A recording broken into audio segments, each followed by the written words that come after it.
Hello bachcho, let's see this question, and the question says if average molecular weight of air is 29, then assuming N2 and O2 gases are there, which options are correct regarding composition of air? बच्चों question में बोला गया है कि जो average molecular weight है air का वो है 29, ठीक है। और इस एयर में दो गैसेस प्रेजेंट है, वो क्या है? N2O2 है और N2 है। मतलब अगर इस एयर का हम 100% ले बच्चों, तो इस 100% में क्या क्या प्रेजेंट होगा? N2 और O2 प्रेजेंट होगा। अगर इस परसेंटेज को हम ग्राम के टर्म्स में ले तो भी हम ये कह सकते हैं इसमें N2 कुछ ग्राम N2 प्रेजेंट होगा और कुछ ग्राम O2। अब इस 100 ग्राम में कितना ग्राम O2 और कितना ग्राम N2 प्रेजेंट होगा वो हमें पता नहीं है, पहले तो हमें वो निकालना होगा। मान लेते हैं कि जो N2 प्रेजेंट है वो है x ग्राम और जो O2 प्रेजेंट है वो है 100 माइनस x ग्राम। ऑब्वियसली अगर 100 ग्राम प्रेजेंट है उसमें से हमने x ग्राम को N2 लेट कर लिया तो 100 में से x माइनस करेंगे तो वो O2 के लिए आ जाएगा, ठीक है। अब आगे बढ़ते हैं। आगे हम x ग्राम कैसे निकलेगा? एवरेज मॉलिक्यूलर वेट से। एवरेज मॉलिक्यूलर वेट का फॉर्मूला क्या होता है बच्चों? Total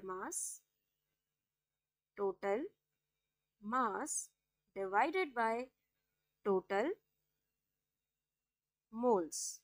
total mass divided by total moles. अब एवरेज मॉलिक्यूलर वेट क्वेश्चन में हमें गिवन है 29। मास कितना है टोटल? हमने कितना लेट करा? 100। और टोटल मोल्स क्या होता है? मोल्स का फॉर्मूला क्या होता है नंबर ऑफ मोल्स का? Given mass by molar mass. तो N2 का जितना नंबर ऑफ मोल्स आएगा प्लस O2 का जितना नंबर ऑफ मोल्स आएगा वो हमारा टोटल मोल्स हो जाएगा। तो N2 का पहले लिख लेते हैं, वो कितना है? इसका गिवन मास हमने लेट करा है x, मोलर मास क्या है? 28 प्लस इसका O2 का कितना है? 100 माइनस x डिवाइडेड बाय 32। अब 28 और 32 का हम एलसीएम ले लेते हैं तो 29 is equals to 100 divided by 28 और 32 का एलसीएम आता है बच्चों 224, ठीक है। अब यहाँ पे आएगा 8x प्लस 700 माइनस 7x। आगे सॉल्व करते हैं बच्चों। ये 224 ऊपर चला जाएगा, ये इधर क्रॉस मल्टीप्लिकेशन में। क्रॉस मल्टीप्लिकेशन से पहले हम यहीं पे ये सॉल्व कर लेते हैं। 8x माइनस 7x, x बचा तो हमारा यहाँ पे आएगा 29x plus 20,300 is equals to 22,400। यहाँ से 29x किसके बराबर आया? 2100 के। और x किसके बराबर हुआ बच्चों?